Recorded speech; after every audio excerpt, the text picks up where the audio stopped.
سیلاب زدگان کے لیے عمران خان جو ٹیلیتھون کے ذریعے فنڈز اکٹھا کر رہے ہیں وہ ان لوگوں میں تقسیم ہوں گے جن کے گھروں کو سیلاب کی وجہ سے نقصان پہنچا ہے۔ اس کے لیے ہم نے ایک سسٹم بنایا ہے جو کہ شفاف، منظم اور غیر جانبدارانہ انداز میں امداد تقسیم کرے گا۔ اس کام کے 2 مرحلے ہیں۔ سب سے پہلے تو یہ کہ اس وقت لوگوں کے گھروں کا سروے ہو رہا ہے۔ سروے کرنے کے لیے سروے ٹیموں کو اکثر بہت دشوار گزار راستوں سے گزر کر ڈیمیج گھروں تک پہنچنا پڑتا ہے۔ سروے ٹیمیں گھر گھر ٹیبلٹ لے کر جاتی ہیں۔ ڈیجیٹل سروے ہو رہا ہے۔ گھروں کی جی پی ایس کوآرڈینیٹس بھی موقع پر ہی لیے جاتے ہیں تاکہ کوئی بھی گھر بیٹھے فارم بھر نہ سکے جیسے کہ پہلے ادوار میں ہوتا رہا ہے۔ سروے ٹیموں میں بہت سے اداروں کے مقامی لوگ شامل ہوتے ہیں۔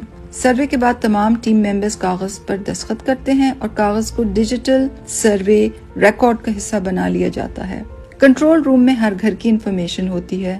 یہاں پر کنٹرول روم کے ڈیش بورڈ میں ڈسٹرکٹ سلیکٹ ہو رہا ہے، ڈسٹرکٹ ڈی جی خان ہے، پھر تحصیل کوڈ چھٹا سلیکٹ ہو رہی ہے اور یہاں پر تحصیل کے میپ پر تمام گھر جو ابھی تک سروے ہوئے ہیں ان کی تفصیل آ جاتی ہے۔ اگر آپ کسی گھر پر کلک کریں تو آپ کے سامنے اس گھر کی تمام تفصیل آ جائے گی، یعنی کہ گھر کے سربراہ کا نام، اس کے علاوہ اس کا قومی شناختی کارڈ نمبر، عمر، موبائل فون نمبر اور گھر کے متعلق انفارمیشن کہ کیا وہ پوری طرح ڈیمیج ہوا ہے یا آدھا ڈیمیج ہوا ہے، گھر پکا ہے یا کچا۔ میپ کیے ہوئے گھروں پر سیٹلائٹ امیج ڈالے جاتے ہیں۔ یہ ڈی جی خان کا علاقہ ہے، ایک طرف دریا ہے اور دوسری طرف نہر ہے۔ یہ سیٹلائٹ امیج بتا رہا ہے کہ اس ایریا میں گھر کہاں کہاں ہیں۔ دوسرا سیٹلائٹ امیج سیلاب سے پہلے فصلوں کی نشاندہی کر رہا ہے اور یہاں تیسرے سیٹلائٹ امیج میں یہ پتہ چل رہا ہے کہ سیلاب کہاں کہاں ہے۔ اب اس سیٹلائٹ امیج پر ہم موضوع کی تفصیلات ڈالیں گے اور اگر کوئی گھر یہاں ہے تو اس سے یہ پتہ چلتا ہے کہ وہ سیلاب زدہ علاقے میں ہے۔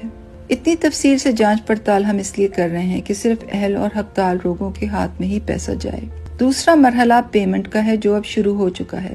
جب کوئی گھر اہل ٹھہرائے گا تو اس کو SMS میسج آئے گا کہ اس نے بینک کی کون سی شاخ پر جا کر اپنی پیمنٹ کلیکٹ کرنی ہے۔ متاثرہ لوگوں کو پیمنٹ بینکوں کی برانچز میں ہو رہی ہے اور بائیو میٹرک ویریفیکیشن کے بعد ہو رہی ہے۔ بینکوں کی برانچوں میں اس لیے پیمنٹ ہو رہی ہے کہ پیمنٹ CCTV کے کیمرے کی آنکھ کے نیچے ہو اور بدعنوانی کی ہر طرح سے روک تھام کی جائے۔ اور بائیو میٹرک ویریفیکیشن کے بعد پیمنٹ اس لیے ہو رہی ہے تاکہ جس کے نام پیمنٹ آئی ہے صرف وہی پیمنٹ وصول کرے۔ تمام لوگوں کو فل بینک اکاؤنٹس اور ATM کارڈز دیے جا رہے ہیں تاکہ ان کو پیسے نکالنے اور رکھنے کی سہولت ہو۔ پاکستان کی تاریخ میں پہلی بار ان ضرورت مند لوگوں کو بینکوں کی برانچز میں بلوا کر پیمنٹ ہو رہی ہے۔ بینک اکاؤنٹس دیے جا رہے ہیں تاکہ ان کو سہولت ہو اور کوئی ان سے پیسے کاٹ نہ لے۔ ہماری پوری کوشش ہے کہ سیلاب زدگان کو پیمنٹ دیانتداری اور شفافیت سے ہو۔